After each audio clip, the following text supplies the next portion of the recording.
നമ്മൾ ഈ നെഗറ്റീവ് കാര്യങ്ങൾ ഒരാളോട് പറയുമ്പോൾ അത് സംഭവിച്ചു കഴിയുമ്പോൾ നമുക്കും ഒരു വിഷമം തോന്നും. ഒരിക്കലൊരു റേഡിയോയിൽ ഒരു ഇൻ്റർവ്യൂവിൽ എന്നോടൊരു ആൾ ചോദിച്ചൊരു ചോദ്യമുണ്ട്. നമ്മളൊരു നെഗറ്റീവ് പ്രഡിക്ഷൻ പറഞ്ഞു, അത് സംഭവിക്കുന്നതാണോ ഇഷ്ടം, അതായത് എൻ്റെ പ്രഡിക്ഷൻ കറക്റ്റ് ആകുന്നതാണോ ഇഷ്ടം, ആ പ്രഡിക്ഷൻ തെറ്റുന്നതാണോ ഇഷ്ടം എന്ന് ചോദിച്ചു. ഞാൻ പറഞ്ഞു തീർച്ചയായിട്ടും അത് തെറ്റുന്നതാണ് എനിക്കിഷ്ടം. തീവ്രമായി ദുഃഖമാണെങ്കിൽ അവരെ ചുറ്റപ്പെട്ട എല്ലാവർക്കും ദുഃഖം ഉണ്ടാവും. ഇപ്പം നമ്മുടെ വളരെ ക്ലോസ് ഫ്രണ്ട് ആയിട്ടുള്ള ഒരാൾക്കൊരു വലിയ ദുഃഖം ഉണ്ടായി നമുക്കും ദുഃഖം ഉണ്ടാവുമല്ലോ. അപ്പോൾ അത് നമ്മൾക്കും ആ സമയത്ത് ദുഃഖം ഉണ്ടാകാനുള്ള യോഗമുണ്ട്. വ്യക്തികൾ വരുന്ന സമയം തന്നെ നമ്മൾ ഇന്ദ്രിയങ്ങൾ കൊണ്ട് കാണുന്നു, കണ്ണും ചെവിയും ഒക്കെ വെച്ച് നമ്മൾ ഇന്ദ്രിയങ്ങൾ കൊണ്ട് നമ്മൾക്ക് അനുഭവവേദ്യമാകുന്നു. ആ നിമിഷം തന്നെ ഫ്രാക്ഷൻ ഓഫ് സെക്കൻഡ് ബ്രെയിനിലേക്ക് സംവേദനം പോവുകയാണ്, ഈ വ്യക്തി ഇന്നതിന് വന്നിരിക്കുകയാണ്, അങ്ങനെയാണ്. നമസ്കാരം. ദി അൺഎക്സ്പ്ലെയിൻഡിന്റെ മറ്റൊരു എപ്പിസോഡിലേക്ക് വീണ്ടും സ്വാഗതം.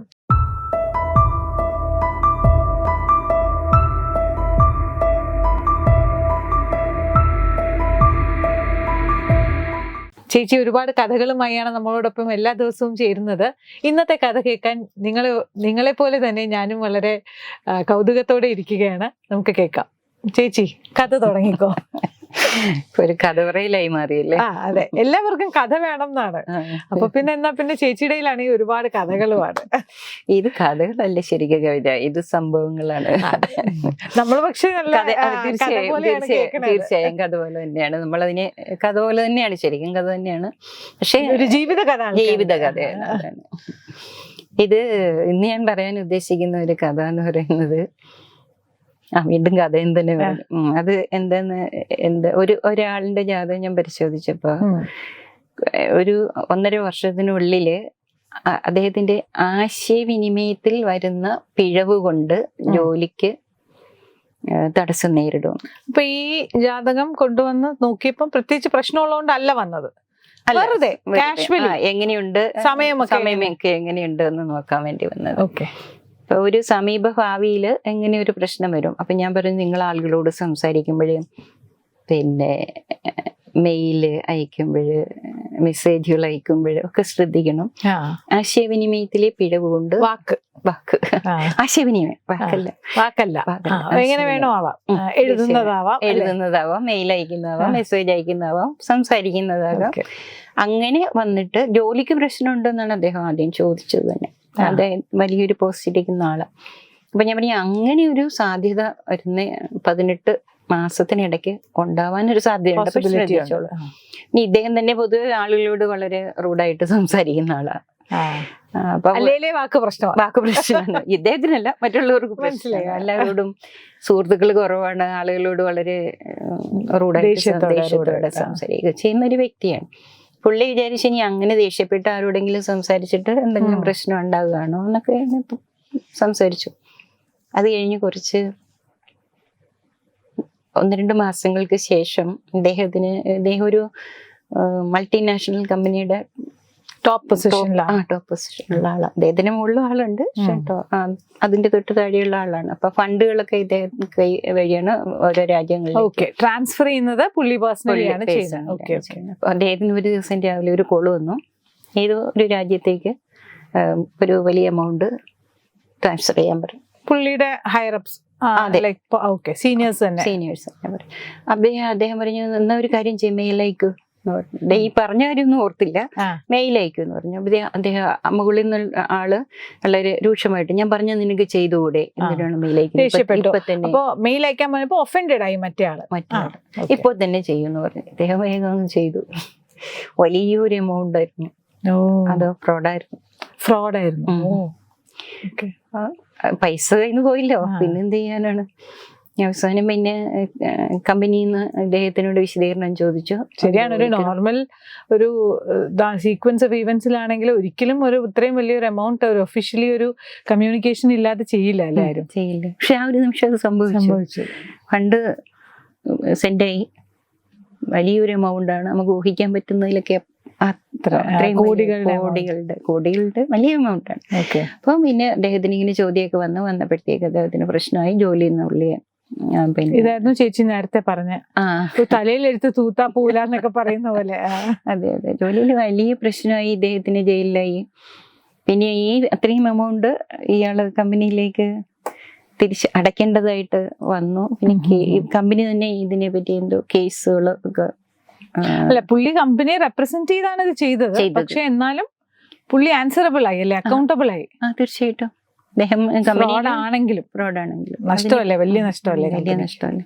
അപ്പൊ അതിനെപ്പറ്റി ഒരുപാട് 3-4 വർഷത്തേക്ക് ലീഗൽ ഇതൊക്കെ ആക്ഷൻസ് ഉണ്ടായി. അതിനുശേഷം പിന്നെ ആ ജോലിയിൽ നിന്ന് പുള്ളി ഈ പൈസ അടയ്ക്കാതെ രക്ഷപ്പെട്ടു. ജോലി പോയി എന്ന് മാത്രമേ ഉള്ളൂ. അത് തന്നെ വലിയൊരു, ഇത്രയും വലിയ എമൗണ്ട് ചിന്തിക്കാൻ പറ്റാത്ത എമൗണ്ടാണെന്ന് പറഞ്ഞപ്പോ നമുക്ക് നമ്മുടെ വിഷയത്തിലേക്ക് വേണം. ചേച്ചി ഇതെങ്ങനെ കണ്ടുപിടിച്ചു?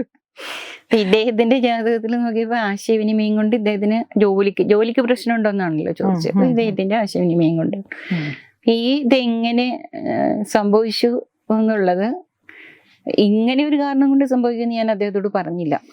ഓക്കെ. അപ്പൊ ഈ സംഭവം ഉണ്ടായതിനു ശേഷമാണ് ഇത് എന്താണ് അതിന്റെ കാരണമെന്ന് എനിക്ക് മനസ്സിലായത്. തിരിച്ചുപോയി വീണ്ടും അദ്ദേഹം കോണ്ടാക്ട് ചെയ്തല്ലോ. ഈ സംഭവങ്ങളൊക്കെ നടക്കുമ്പോൾ ആ സമയത്തൊക്കെ എന്നെ കോണ്ടാക്ട് ചെയ്യുന്നുണ്ടായിരുന്നു. അപ്പൊ ഇത് എന്തുകൊണ്ടാണ് ഇങ്ങനെ, ഞാനെന്ന് ആദ്യം പറയുമ്പോൾ അദ്ദേഹം അത്ര സീരിയസ് ആയിട്ട് എടുത്തതുമില്ല. ഞാനും അതിന്റെ മേലെ ചോദിച്ച ചോദ്യങ്ങൾക്ക് ഉത്തരം പറയുക എന്നുള്ളത്. പലപ്പോഴും ഒന്ന് സൂക്ഷിക്കണം, ആശയവിനിമയം കൊണ്ട് പ്രശ്നം വരും എന്നൊക്കെ പറയുമ്പോ, ഇപ്പൊ ഞാനും എന്നോട് ആരെങ്കിലും പറയുമ്പോഴും ഞാൻ പലപ്പോഴും മറന്നു പോകും. പിന്നെ അതിന് ഓർക്കത്തെ പോലും ഇല്ല എന്തോ പറഞ്ഞതെന്ന്. അപ്പൊ നമ്മൾ ചിലപ്പോ അത് ഈ പറഞ്ഞ പോലെ അത്ര സീരിയസ് ആയിട്ട്, അപ്പൊ ചേച്ചിയും അത്രയും ഊന്നി അങ്ങനെ പറഞ്ഞില്ല അല്ലേ? എൻ്റെ ഒരു പ്രകൃതം അങ്ങനെയാണ്. ഞാനൊരു ഊന്നിയൊരു കാര്യം പറയുക എന്ന് പറഞ്ഞാലേ, നമ്മൾ ഈ നെഗറ്റീവ് കാര്യങ്ങൾ ഒരാളോട് പറയുമ്പോൾ അത് സംഭവിച്ചു കഴിയുമ്പോൾ നമുക്കും ഒരു വിഷമം തോന്നും. ഒരിക്കലൊരു റേഡിയോയിൽ ഒരു ഇന്റർവ്യൂവിൽ എന്നോട് ഒരു ആള് ചോദിച്ചൊരു ചോദ്യമുണ്ട്. നമ്മളൊരു നെഗറ്റീവ് പ്രഡിക്ഷൻ പറഞ്ഞു, അത് സംഭവിക്കുന്നതാണോ ഇഷ്ടം, അതായത് എന്റെ പ്രഡിക്ഷൻ കറക്റ്റ് ആകുന്നതാണോ ഇഷ്ടം, ആ പ്രഡിക്ഷൻ തെറ്റുന്നതാണോ ഇഷ്ടം എന്ന് ചോദിച്ചു. ഞാൻ പറഞ്ഞു തീർച്ചയായിട്ടും അത് തെറ്റുന്നതാണ് എനിക്ക് ഇഷ്ടം എന്ന് പറഞ്ഞു. അപ്പൊ നമ്മളിപ്പോ ഒരാളോട് പറയും ഇങ്ങനെ തന്നെ സംഭവിക്കും എന്ന് പറയുമ്പോ അതിനകത്ത് കുറച്ചുകൂടെ ആ ദോഷത്തിന്. അത് എനിക്കും പലപ്പോഴും, എനിക്ക് പേഴ്സണലി എനിക്ക് അങ്ങനത്തെ ഒരു ഒപ്പീനിയൻ എനിക്ക്, ഞാൻ പലപ്പോഴും വിചാരിക്കുമ്പോൾ ജാതകം നോക്കുന്നവർ അങ്ങനെ തന്നെ അൾട്ടിമേറ്റ് അല്ലല്ലോ, ഒരു ഈശ്വരന്റെ ഒരു ഇന്റർവെൻഷൻ അവിടെ ഉണ്ടാവാമല്ലോ. അപ്പൊ അങ്ങനെ തന്നെ സംഭവിക്കും, ഇതിങ്ങനെ സംഭവിക്കും എന്ന് പറയുമ്പോഴേ അത് കേൾക്കുന്നവർക്കും ഒരു കുറച്ച് പെയിൻഫുൾ ആണ്. അല്ലെങ്കിൽ ഇങ്ങനെ ഒരു സാധ്യതയുണ്ട്, അപ്പൊ ഒന്ന് ശ്രദ്ധിക്കണം. ചേച്ചി പറഞ്ഞതുപോലെ പറയാം, പക്ഷെ അപ്പൊ ഇതുപോലെ ചിലപ്പം പറ്റുമല്ലോ, അങ്ങനെ സംഭവിക്കും. അതാണ് അതിനകത്തൊരു ബുദ്ധിമുട്ടുള്ള കാര്യം. ഇപ്പൊ നമ്മൾ ഒരാളോട് ഈ പ്രഡിക്ഷൻ പറയുന്ന കുറെ 110 പിന്നെ നെഗറ്റീവ് കാര്യങ്ങൾ പറയുന്ന എല്ലാം സംഭവിക്കും. കാരണം അത് കേൾക്കുമ്പോൾ തന്നെ മനുഷ്യന്റെ ഉള്ളിൽ നിന്ന് അതിനെ ഇൻവൈറ്റ് ചെയ്യാനുള്ള ഒരു ടെൻഡൻസി ഇന്നർ മൈൻഡിൽ നിന്ന് വരും. അത് സംഭവിക്കും. അപ്പൊ നമ്മൾ ഇതിനെ ഹിന്റ് ചെയ്യാനേ പാടുള്ളൂ. മാത്രമല്ല ഈ പ്രകൃതിയിൽ ഒന്നും എങ്ങനെ സംഭവിക്കുമെന്ന് ആർക്കും പറയാൻ പറ്റില്ല. പ്രകൃതി അങ്ങനെയാണ്, മാറ്റങ്ങൾക്ക് വിധേയമാണ്. അപ്പൊ ഇങ്ങനെ സാധ്യത എന്ന് മാത്രമേ നമുക്ക് പറയാൻ പറ്റുള്ളൂ. പിന്നെ നമ്മൾ ഇങ്ങനെ സംഭവിക്കും, നിനക്ക് ഇങ്ങനെ സംഭവിക്കും എന്ന് പറഞ്ഞാൽ ചിലപ്പോൾ പറയുന്നത് കൊണ്ട് തന്നെ അത് സംഭവിക്കും. അതാണ് പറയുന്നത് കൊണ്ട് അതിനൊരു, നമ്മൾ പറയില്ലേ, നമ്മളിങ്ങനെ ഒരു ഇന്റൻഷനോട് കൂടി വളരെ പവർഫുൾ ആയിട്ട് പറയുമ്പോൾ മാനിഫെസ്റ്റ് ചെയ്യും എന്ന് പറയാം. അപ്പൊ അങ്ങനെ ഇരിക്കും. നമ്മൾക്ക് ഇങ്ങനെ ഒരു ബുദ്ധിമുട്ടുണ്ട്, നിങ്ങൾ ശ്രദ്ധിക്കണം. അങ്ങനെ ഒരു പരാതി വന്നിട്ടുണ്ട്. ഞാൻ എന്തുകൊണ്ട് അങ്ങനെ ശക്തമായിട്ട് പറഞ്ഞില്ല? പലരും എന്നോട് ചോദിക്കാറുണ്ട്, എന്തുകൊണ്ട് അത് ശക്തമായിട്ട് പറഞ്ഞില്ല? എനിക്ക് ശ്രദ്ധിക്കുമായിരുന്നല്ലോ. പക്ഷെ നമ്മൾ പറയുന്ന കാര്യത്തിന് ഒരു ശാസ്ത്രം അല്ലെങ്കിൽ ഒരു ടൂൾ ഉപയോഗിച്ചിട്ടാണല്ലോ നമ്മൾ പറയുന്നത്. അപ്പൊ ശ്രദ്ധിക്കുക എന്നുള്ളത് അവരുടെ ഒരു ധർമ്മം കൂടിയാണ്. പിന്നെ വേറെ അതിനൊരു കാര്യം, കുറെ കൂടെ കടന്നൊരു വിശദീകരണം എന്ന് പറഞ്ഞാൽ അവർക്ക് അങ്ങനെ അതിൽ കൂടി കടന്നു പോകാനുള്ള യോഗം ഉള്ളത് കൊണ്ടാണ്. പോയേ പറ്റുള്ളൂ എന്നുള്ളതാണ്. ഇപ്പൊ ഞാനൊരു കാര്യം വളരെ കാഷ്വലായിട്ട് പറഞ്ഞാലും എന്നോട് അടുപ്പമുള്ള എന്റെ സുഹൃത്തുക്കളൊക്കെ ആണെങ്കിൽ അവർ തീർച്ചയായിട്ടും അതിനെ സീരിയസ് ആയിട്ട് എടുക്കും. അല്ലെങ്കിൽ ചേച്ചി ചിലപ്പം നല്ലോണം ഒന്ന് ശ്രദ്ധിക്കണേ എന്ന് പറഞ്ഞാൽ മതി. അപ്പൊ അവര് ശ്രദ്ധിച്ച് വിജിലായിരിക്കും കാര്യത്തിൽ. അപ്പൊ ഇത് നമ്മള് പ്രകൃതിയാണല്ലോ ഇത്. ഇപ്പൊ ഞാനോ അല്ലെങ്കിൽ ചോദ്യം ചോദിച്ച ആളോ ഒന്നും അല്ല ഇവിടെ. ഇത് പ്രകൃതിയുടെ ഒരു ഇടപെടലാണ്. പ്രകൃതിയാൽ പ്രേരിതമായിട്ട് ദൈവജ്ഞന്റെ അടുത്തേക്ക് ആളുകൾ പോകുന്നു എന്നാണ് പറയുന്നത്. അപ്പൊ പ്രകൃതിയാൽ പ്രേരിതമായിട്ട് എന്റെ അടുത്ത് വന്നു. ഞാൻ പറയുന്ന കാര്യം അദ്ദേഹം ശ്രദ്ധിക്കണമായിരുന്നു. ശ്രദ്ധിക്കാതിരുന്നത് ഞാൻ വളരെ ശക്തമായിട്ട് ഇങ്ങനെയൊക്കെ സംഭവിക്കും എന്നൊന്നും പറയാത്തത് കൊണ്ടല്ല, ശരിക്കും കർമ്മം കൊണ്ട്. അദ്ദേഹം ഇത്രയും ഒരു 3-4 വർഷം സ്ട്രഗിൾ ചെയ്തു ഈ ഒരു കാര്യത്തിൽ. അപ്പൊ ഇത് സംഭവിച്ചതിന് ശേഷം അദ്ദേഹം വീണ്ടും എന്നെ കോണ്ടാക്ട് ചെയ്യുന്നുണ്ടായിരുന്നു. അപ്പോഴാണ് ഞാൻ ജാതകത്തിലേക്ക് കുറച്ചുകൂടെ ഇതെന്തുകൊണ്ടായിരിക്കും, അത് ഞാൻ അദ്ദേഹത്തോട് പറഞ്ഞില്ല. പക്ഷെ നോക്കിയപ്പോ മനസ്സിലായ ഒരു കാര്യം, ഇദ്ദേഹത്തിന്റെ പൂർവ്വജന്മത്തിൽ ഇദ്ദേഹം ചെയ്ത കർമ്മങ്ങളുടെ ഫലമാണ് ഇപ്പൊ അനുഭവിക്കുന്നത്. അപ്പൊ അത് സംഭവിക്കേണ്ടത് തന്നെയാണ്. അപ്പൊ എന്താണ് അന്നേരം സംഭവിച്ചതെന്ന് ചോദിച്ചാൽ, കഴിഞ്ഞ ജന്മത്തിൽ അദ്ദേഹം സമ്പത്തിന് വേണ്ടി പൈസയ്ക്ക് വേണ്ടി ഇദ്ദേഹത്തിന്റെ ജീവിത പങ്കാളിയെ പിന്നെ ഇല്ലാതാക്കിയത് നമ്മൾ പറയില്ലേ പറഞ്ഞു വശത്താക്കുക എന്നൊക്കെ പറയുന്നില്ലേ, മാനിപ്പുലേറ്റ് ചെയ്തിട്ട് സംസാരത്തിൽ കൂടി ആശയവിനിമയത്തിൽ കൂടി മാനിപ്പുലേറ്റ് ചെയ്തിട്ട് പൈസയ്ക്ക് വേണ്ടിയിട്ട്. സോ സെയിം സാധനം തന്നെ തിരിച്ചു വന്നു. അതുപോലെ അദ്ദേഹത്തിന് പിന്നെ പിതാവിൽ നിന്നും ഭാഗ്യക്കുറവായിരുന്നു. അതും ഇതുമായിട്ട് കണക്റ്റഡ് ആണ്. അത് ഇദ്ദേഹത്തിന്റെ പിന്നെ പിതാവും അന്ന് ഇദ്ദേഹത്തിനെ ആ കാര്യത്തിൽ സപ്പോർട്ട് ചെയ്തതാണ് മുൻ ജന്മത്തിൽ. ഈ ജന്മത്തിൽ അദ്ദേഹത്തെ സപ്പോർട്ട് ചെയ്ത ഒരാള് ഈ ജന്മത്തിൽ അദ്ദേഹത്തിന് എതിരാവണത് അതെന്ത് ലോജിക്കാണ്? വെറുതെ ആൾക്കാർ പറയുന്ന കേട്ടില്ലേ, പഴയ ശത്രുക്കളാണ് നമ്മുടെ കുട്ടികളായിട്ട് ജനിക്കുന്നു എന്ന് പറയുന്നത് പോലെ. ഇപ്പൊ ഈ ആള് കൂടെ വന്ന് ജനിച്ചെങ്കിലും അച്ഛൻ കൂടെ വന്ന് അച്ഛനും മകനായിട്ട് ഇദ്ദേഹം ജനിച്ചെങ്കിലും പിതാവിലും പുത്രനും തമ്മിൽ അകൽച്ചയായിരുന്നല്ലോ. അവിടെയും ഫ്രിക്ഷൻ അല്ലേ അനുഭവിച്ചത്. ആ ബന്ധം സ്മൂത്തായിട്ട് പോയില്ല രണ്ടുപേരും. അപ്പൊ പുത്രനെ കൊണ്ട് പിതാവ് ദുഃഖിക്കുന്നു, പിതാവിനെ കൊണ്ട് പുത്രൻ ദുഃഖിക്കുന്നു. ആ ദുഃഖവും അത് ലൈഫ് ലോങ് ഉള്ളതല്ലേ. അപ്പൊ അങ്ങനെ ഒരു പെയിൻ രണ്ടുപേരും ചെയ്ത ഒരു കർമ്മഫലം. സെയിം സൺ ഫാദർ സൺ ആണ് ഈ ജന്മത്തിലും മുൻ ജന്മം. ഈ ഒരാളുടെ കാര്യത്തിൽ മാത്രം ഈ 20 പ്രോസസ് ഒക്കെ ചെയ്യുമ്പോൾ നമ്മളിങ്ങനെ അനവധി ജന്മങ്ങളെ പറ്റി കാണാറുണ്ടല്ലോ. അപ്പൊ അങ്ങനെയൊന്നും ഒരുപാട് തവണയൊന്നും റിപ്പീറ്റ് ചെയ്ത് വരാറില്ല. ചില കേസസ് കർമ്മം കൊണ്ട് അത്രയും സ്ട്രോങ് ആയിട്ട് ബോണ്ടഡ് ആണെന്നുണ്ടെങ്കിൽ വരാറുണ്ട്. ഇതപ്പം മാറാൻ ഒരു മാർഗമില്ലേ? ഇത് അതായത് നമ്മൾ ഏതോ ഒരു ജന്മം ചെയ്ത ഒരു കാര്യം, നമ്മൾ അറിഞ്ഞോ അറിയാതെയോ ചെയ്ത ഒരു കാര്യം ഈ ജന്മത്തിലേക്ക് വരുമ്പോൾ പ്രേക്ഷകരും വിചാരിക്കുന്നുണ്ടാവും, ഈശ്വര എനിക്ക് ഓർമ്മ പോലും ഇല്ല ഞാൻ അങ്ങനെ ഒരു തെറ്റ് ചെയ്തതെന്ന്. അപ്പോൾ അങ്ങനത്തെ ഒരു കാര്യം എന്തെങ്കിലും രീതിയിൽ മാറാനുള്ള ഒരു പോസിബിലിറ്റി ഉണ്ടോ? പക്ഷെ ഇദ്ദേഹം ഈ പറഞ്ഞതുപോലെ അങ്ങനെ നോക്കുവാണെങ്കിൽ ഇദ്ദേഹത്തിന് പൈസ നഷ്ടമായില്ല, ജോലി നഷ്ടമായി, മറ്റൊരു ജോലി കിട്ടാനുള്ള ഒരു ചാൻസും ഉണ്ട്. അപ്പോൾ വളരെ മൈൽഡാണെന്ന് പറയാം. കാരണം ഒരാളുടെ ജീവൻ നഷ്ടപ്പെടുത്തുന്നതിനെ വെച്ച് നോക്കുമ്പോൾ എത്രയും മൈൽഡാണ്. കാരണം ഈ 3-4 വർഷം അദ്ദേഹം അനുഭവിച്ച സ്ട്രഗിൾ, മാനസിക പീഡ മാത്രമാണ്. ഈ പണ്ട് മൊത്തം തിരിച്ച് ഇയാളുടെ കയ്യിൽ നിന്ന് കൊടുക്കേണ്ട ഒരു അവസ്ഥ വരികയായിരുന്നെങ്കിൽ എന്തുമാത്രം ബുദ്ധിമുട്ടാകും. അപ്പൊ ആ അനുഭവിച്ച ഒരു പെയിൻ എന്ന് പറയുന്നത് വളരെ ഇന്റൻസ് ആയിട്ടുള്ള വളരെ വേദനാജനകമാണ്. ഓക്കെ. അപ്പൊ ഈ ശരിക്കും എങ്ങനെ മനസ്സിലായി ഇങ്ങനെ ഒരു പാസ്റ്റ് ഉണ്ട്? അപ്പൊ സെയിം വൈഫാണോ? അങ്ങനെയൊക്കെ അറിയാൻ പറ്റുമോ? ഇല്ല, സെയിം വൈഫ് അല്ല. അദ്ദേഹത്തിന്റെ കേസിൽ അറിയാൻ പറ്റും. ഹസ്ബൻഡ് ആൻഡ് വൈഫായി കൂടെ ലിങ്ക്ഡ് ആയിട്ടുള്ള സംഭവങ്ങളൊക്കെ ഉണ്ട് എൻ്റെ കയ്യിൽ, എൻ്റെ അടുത്ത് വന്നിട്ടുണ്ട്. പക്ഷെ ഇതങ്ങനെയല്ല. വൈഫ് ഇതിനകത്ത് റോളൊന്നുമില്ല. അപ്പൊ പക്ഷെ വൈഫിന് ജാതകത്തിൽ ഈ ഒരു സമയം ഭർത്താവിനെ കൊണ്ട് ദുഃഖം അനുഭവിക്കാനുള്ള ഒരു ചോദിക്കാൻ വരുമായിരുന്നു. വൈഫിനൊരു പോസിറ്റീവ് ആയിട്ടുള്ള ഒരു ഇതുണ്ട്. നമ്മൾ ചില ജാതക പൊരുത്തമൊക്കെ നോക്കുമ്പോൾ പറയില്ല അവർക്ക് നല്ലതാണ്, അതുകൊണ്ട് നിങ്ങൾക്ക് കുഴപ്പമില്ല എന്നൊക്കെ. അപ്പൊ അങ്ങനെ ഒരു ഇമ്പാക്ട് ഉണ്ടാവില്ലേ ഇദ്ദേഹത്തിന്? തീർച്ചയായിട്ടും. ഇപ്പൊ ഏതൊരു വ്യക്തിയുടെ ജീവിതത്തിലും എടുത്തു പറയത്തക്ക ദുഃഖമോ എടുത്തു പറയത്തക്ക സന്തോഷമോ ഉണ്ടാകുന്നുണ്ടെങ്കിൽ അത് അനുഭവിക്കാനുള്ളവരുടെ എല്ലാവരുടെയും ജാതകത്തിൽ അതുണ്ടാകും. തീവ്രമായി ദുഃഖമാണെങ്കിൽ അവരെ ചുറ്റപ്പെട്ട എല്ലാവർക്കും ദുഃഖം ഉണ്ടാകും. ഇപ്പൊ നമ്മുടെ വളരെ ക്ലോസ് ഫ്രണ്ട് ആയിട്ടുള്ള ഒരാൾക്കൊരു വലിയ ദുഃഖം ഉണ്ടായി നമുക്കും ദുഃഖം ഉണ്ടാവുമല്ലോ. അപ്പൊ അത് നമ്മൾക്കും ആ സമയത്ത് ദുഃഖം ഉണ്ടാകാനുള്ള യോഗം ഉണ്ട്. അപ്പൊ നമ്മളൊരു ഫ്രണ്ടിന് ദുഃഖം ഉണ്ടാവാൻ യോഗം ഉണ്ടെന്ന് വെച്ചിട്ട്, ഇപ്പം എനിക്ക് 2 പേര് എനിക്ക് വളരെ ക്ലോസ് ആയിട്ടുള്ള ഒരാളുണ്ട്. അപ്പൊ എനിക്ക് അങ്ങനെ എൻ്റെ ഒരു ക്ലോസ് ഫ്രണ്ട് വഴി എനിക്ക് ദുഃഖം ഉണ്ടാവാൻ, അപ്പൊ ഇതിൽ ആരിൽ നിന്ന് വേണമെങ്കിലും നമുക്ക് ആ എക്സ്പീരിയൻസ് ഉണ്ടാവുമോ? അതായത് ഒരാളിൽ നിന്ന് എനിക്കൊരു എക്സ്പീരിയൻസ് ഉണ്ടാവുന്നത് കൊണ്ട് മറ്റേയാൾ അതിൽ നിന്ന് രക്ഷപ്പെടുമോ? എല്ലാ സുഹൃത്തുക്കളെ കൊണ്ടും ഉണ്ടാകണമെന്നില്ല. നമ്മൾ വേണ്ടി ചില ബന്ധങ്ങള് നമ്മൾ വളരെ സ്ട്രോങ് ആയിട്ട് ഇടപെടേണ്ടി വരുന്ന ദീർഘകാലം വരുന്ന എല്ലാ ബന്ധങ്ങൾക്കും നമ്മളുടെ പൂർവ്വജന്മമായിട്ട് ബന്ധമുണ്ട്. കാരണം പലപ്പോഴും നമുക്ക് ബ്ലഡ് റിലേഷൻസിൽ ഇല്ലാത്ത ആൾക്കാരുമായിട്ട് നമുക്ക് വളരെ ഭയങ്കര സ്ട്രോങ് ആയിട്ടുള്ള അറ്റാച്ച്മെന്റ്സ് ഫീൽ ചെയ്യുന്ന സമയമുണ്ടല്ലോ ഒരുപാട് ഇതില്. അപ്പൊ ഇപ്പം എനിക്ക് എൻ്റെ ഫാമിലിയിൽ തന്നെ നോക്കുവാണെങ്കിൽ ഇപ്പം എൻ്റെ അമ്മയുടെ പലരുടെയും റിലേഷൻസ് നമ്മൾ നോക്കുമ്പം അങ്ങനെ നമുക്കിപ്പോ എന്താണ് ലീഗലി അങ്ങനെ ഒരു ബന്ധമൊന്നും ഇല്ല. പക്ഷെ എന്താവശ്യം ഉണ്ടെങ്കിലും അവരാണ് സഹായിക്കാൻ വരുന്നത്. അവർക്ക് എന്താവശ്യം ഉണ്ടെങ്കിലും അമ്മയോ അല്ലെങ്കിൽ അങ്ങനെയാണ് പോകുന്നത്. അപ്പോൾ ഭയങ്കര ക്ലോസർ ദാൻ ഫാമിലി എന്നൊക്കെ പറയുന്ന രീതിയിലുള്ള ബന്ധമുള്ള ആൾക്കാരുണ്ട്. അപ്പൊ അത് മുജ്ജന്മ, തീർച്ചയായിട്ടും അത് മുജ്ജന്മ കർമ്മഫലമാണ്. ആ കർമ്മത്തിന്റെ അത് സമയബന്ധിതമാണ്. ഇത്രയൊരു പീരീഡില് അവർ നമ്മളുമായിട്ട് വളരെ അടുപ്പം പുലർത്തുകയും അതിനുശേഷം ഒരു കാരണവുമില്ലാതെ ചിലർ നമ്മുടെ ജീവിതത്തിൽ നിന്ന് പോകാറില്ലേ. അപ്പോൾ ആ ഒരു പീരീഡിൽ നമ്മൾ അവരോട് ചേർന്ന് നിൽക്കേണ്ടതായിരുന്നു. അത് അവരുടെ ജാതകവും നമ്മുടെ ജാതകവുമായിട്ട് സമയബന്ധിതമായിട്ടുള്ള ഒരു സമയബന്ധിതം ആയിരിക്കും എല്ലാം, അല്ല സമയബന്ധിതമാണ്.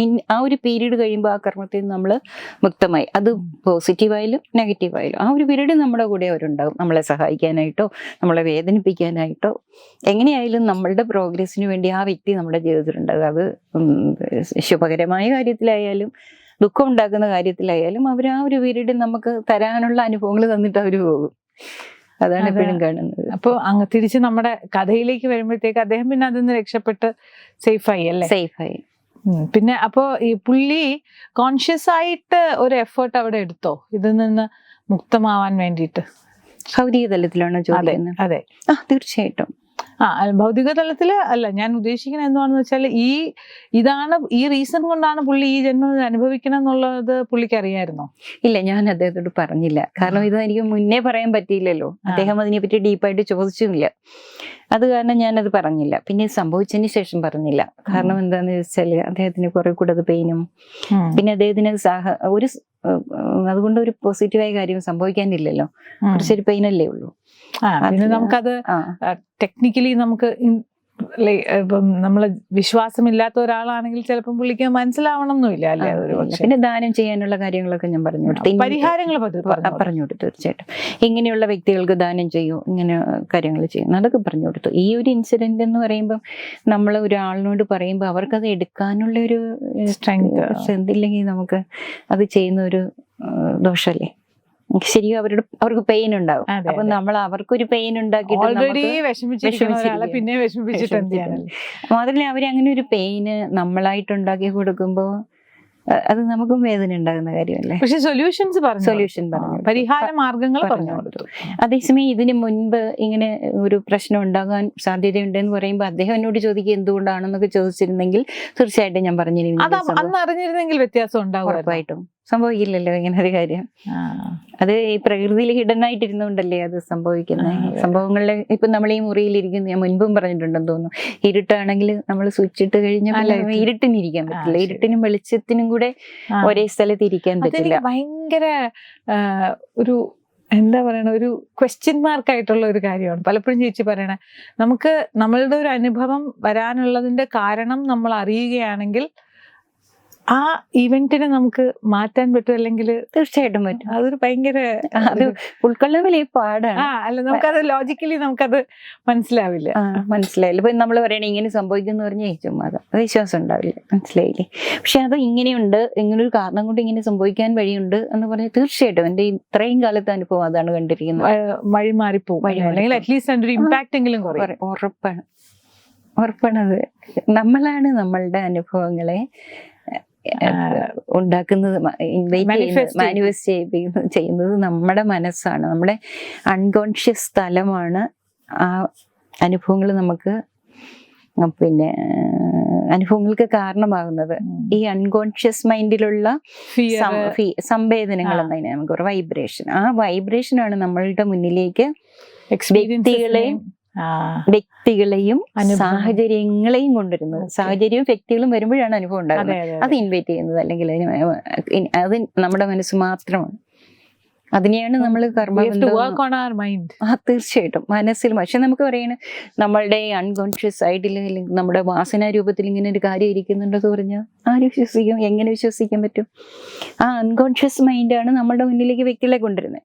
വ്യക്തികൾ വരുന്ന സമയം തന്നെ നമ്മൾ ഇന്ദ്രിയങ്ങൾ കൊണ്ട് കാണുന്നു, കണ്ണും ചെവിയും ഒക്കെ വെച്ച് നമ്മൾ ഇന്ദ്രിയങ്ങൾ കൊണ്ട് നമ്മൾക്ക് അനുഭവവേദ്യമാകുന്നു. ആ നിമിഷം തന്നെ ഫ്രാക്ഷൻ ഓഫ് സെക്കൻഡ് ബ്രെയിനിലേക്ക് സംവേദനം പോവുകയാണ്, ഈ വ്യക്തി ഇന്നതിന് വന്നിരിക്കുകയാണ്, അങ്ങനെയാണ്. അപ്പൊ നമ്മുടെ ശരീരത്തിൽ തന്നെ അതിനനുസരിച്ചുള്ള വ്യത്യാസം. നമ്മുടെ ഉള്ളിൽ ഈ ഒരു സാധനം, ഒരു ഇംപ്രഷൻ ഉണ്ട്. ആ ഇംപ്രഷന്റെ അടിസ്ഥാനത്തിലാണ് ബാക്കി പ്രോസസ് ചെയ്യണത് എല്ലാം നടക്കുന്നത്. വ്യക്തികളും സാഹചര്യങ്ങളും വരും. ഡീപ്പായിട്ടുള്ള ഒരു മെമ്മറിയുടെ ലെവലില് ഈ സാധനം ഉണ്ട്. അപ്പൊ ഇമ്മീഡിയറ്റ് ആയിട്ട് നമുക്ക് ചില ആൾക്കാരെ ഇഷ്ടപ്പെടും, ഇഷ്ടപ്പെടില്ല, അട്രാക്റ്റഡ് ആവും, അവേർഷൻ തോന്നും. ഇതെല്ലാം ഉള്ളിലുള്ള ഇംപ്രഷൻസിന്റെ റിഫ്ലക്ഷൻസ് ആണ്. തീർച്ചയായും. ഇപ്പൊ നമ്മൾ കഴിഞ്ഞ ജന്മത്തിൽ ഒരാളുടെ ഒരാളെ ഉപദ്രവിച്ചിരിക്കുന്നു, പക്ഷെ നമുക്ക് ഇതൊന്നും അറിയില്ലല്ലോ. അപ്പൊ ആ ആള് മുന്നിലേക്ക് വരുമ്പോൾ നമുക്ക് എന്താ തോന്നുന്നത്? നമ്മുടെ ഇന്നർ മൈൻഡ് പറയണേ ഞാൻ പണ്ട് ഇയാളെ ഉപദ്രവിച്ചിട്ടുണ്ട്, അല്ലെങ്കിൽ ചിലപ്പോൾ നമുക്ക് തിരിച്ചെന്തെങ്കിലും പണി തരാൻ വേണ്ടി വന്നതാണോ എന്നൊരു തോന്നൽ വരില്ലേ? ആ ഒരു സംഭവം അത് തന്നെയാണ്. ഒരിക്കലും വയലൻസോ അഗ്രഷനോ ഇല്ലാത്ത ഒരാൾക്ക് പെട്ടെന്ന് അഗ്രഷനും വയലൻസിനും ഒക്കെ ഉള്ളിൽ തോന്നുന്ന ഒരാളെ കാണുമ്പോൾ അങ്ങനെ നമുക്ക് വ്യക്തികളെ കാണുമ്പോൾ നമുക്ക് എല്ലാ മനുഷ്യർക്കും ചിലരെ കാണുമ്പോൾ ഇഷ്ടം തോന്നും, ചിലരോട് ഇഷ്ടക്കേട് തോന്നും. പിന്നെ ചില വ്യക്തികൾ നമുക്ക് ഒരിക്കലും അവരെ പറ്റി നമ്മളുടെ ജീവിതത്തിലേക്ക് അവർ കടന്നു വരും നമുക്ക് ചിന്തിക്കാനേ പറ്റാത്ത വ്യക്തികൾ നമ്മുടെ ജീവിതത്തിൽ വന്നിട്ട് നമുക്ക് വളരെ ആഴത്തിലുള്ള സന്തോഷമോ ദുഃഖമോ ഒക്കെ തന്നിട്ട് കടന്നു പോകും. അതൊന്നും നമ്മളുടെ ഞാനൊരു കാര്യം ചോദിച്ചു, അപ്പൊ പിന്നെയും കർമ്മം വരുമല്ലേ? തീർച്ചയായിട്ടും അതൊരു സൈക്കിളായിട്ട് അങ്ങനെയാണല്ലോ നമ്മൾ ഇനി ജനിച്ചുകൊണ്ടിരിക്കുന്ന. ശങ്കരാചാര്യർ പറഞ്ഞ പുനരവി ജനനം പുനരവി മരണം, അതിൽ പെട്ടുകൊണ്ടിരിക്കില്ലേ നമ്മൾ. ആ കാരണമാണ് നമ്മൾ ഈ അനുഭവം ഉണ്ടാവണേ. തീർച്ചയായും. പിന്നെ ഈ അനുഭവത്തിൽ നിന്നും ഈ ഇന്ററാക്ഷനിൽ നിന്നും പിന്നെയും കർമ്മം ഉണ്ടാവണം. അപ്പൊ ഈ സൈക്കിൾ ഇങ്ങനെ കറങ്ങി. അപ്പൊ ഇത് പോണെങ്കിൽ എന്താ ചെയ്യേണ്ടത്? ജ്യോതിഷവശാല് നമ്മുടെ മനസ്സിനെ നമ്മൾ നിരീക്ഷിക്കുക, മെഡിറ്റേറ്റ് ചെയ്യുക, നമ്മൾ അവെയർ ആയിരിക്കുക. നമ്മളിപ്പോ നമ്മുടെ മനസ്സിലൊരു തോട്ട് വന്നു എന്ന് നമുക്ക് മനസ്സിലാവും. നമുക്കിപ്പോ ദേഷ്യം വന്നു മനസ്സിലാവും, നമുക്ക് പെട്ടെന്ന് സാമാന്യ ജനങ്ങൾക്ക് മനസ്സിലാവും, ശ്രദ്ധിക്കുന്നവർക്കൊക്കെ മനസ്സിലാവും. സങ്കടം വന്നു ഇതൊക്കെ മനസ്സിലാവും. പക്ഷെ അത് എന്തുകൊണ്ട് ആ ദേഷ്യം വന്നു കുറെ കൂടെ ആഴത്തിലേക്ക് നമ്മൾ ഉള്ളിലേക്ക് പോകേണ്ടി വരും.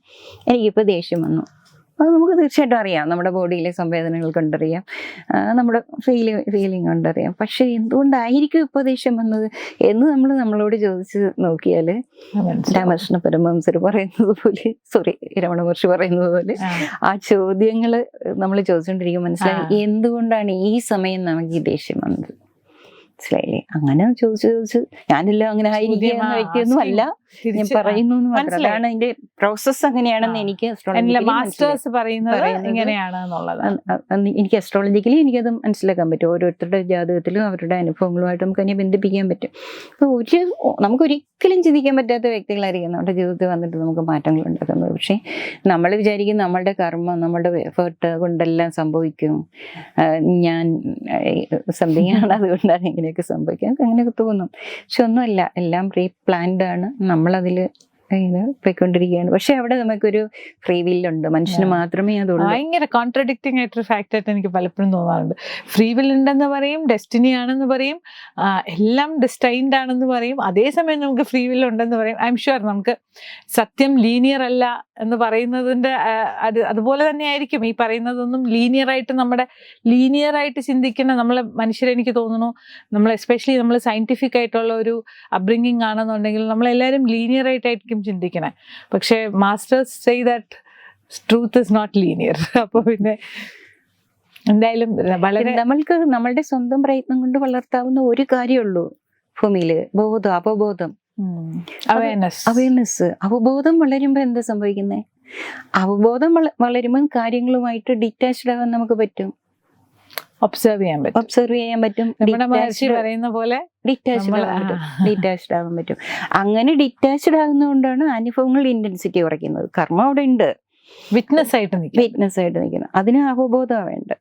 അവബോധം ഉണ്ടാകുമ്പോൾ നമുക്ക് സാക്ഷിഭാവത്തിൽ നിൽക്കാൻ പറ്റും. പൂർണ്ണമായിട്ടല്ലെങ്കിൽ പോലും സാക്ഷിഭാവത്തിൽ നിൽക്കുമ്പോൾ ആ അനുഭവത്തിന്റെ ഇന്റൻസിറ്റിയെ അനുഭവിക്കണ പോലെ തോന്നും. നമ്മളെ അത് ബന്ധിപ്പിക്കുന്നില്ല. അപ്പൊ ആ തുടർ കർമ്മത്തിൽ നിന്ന് നമ്മൾ പുറത്തു വരികയും ചെയ്യും. രഹസ്യങ്ങളാണ് ചേച്ചി പറഞ്ഞു തരുന്നത്. എങ്ങനെയാണ് ഈ സൈക്കിൾ ഓഫ് കർമാസിൽ നിന്ന് നമുക്ക് പുറത്തു വരാൻ പറ്റുന്നുള്ള രഹസ്യമാണ് ഇപ്പം ചേച്ചി പറഞ്ഞു തന്നത്. ശരിക്കും ബോധം, അവയർനെസ് നമ്മളിൽ കൂട്ടുക എന്നുള്ളത്, മെഡിറ്റേറ്റ് ചെയ്യുക, തിരിച്ച് ഉള്ളിലേക്ക് അവനവനിൽ തന്നെ ചോദ്യങ്ങൾ ചോദിക്കാനുള്ള ഒരു കഴിവുണ്ടാക്കുക, ഇതൊക്കെ എല്ലാവർക്കും സാധിക്കട്ടെ. ഇനിയും കഥകളുമായി ചേച്ചി വരട്ടെ. ഇനിയും ഇതുപോലത്തെ കൂടുതൽ അറിവുകൾ നമ്മളോടൊപ്പം പങ്കുവെക്കാൻ നമുക്ക് ഇനിയും പുതിയ എപ്പിസോഡ്സിൽ കാണാം. Thank you.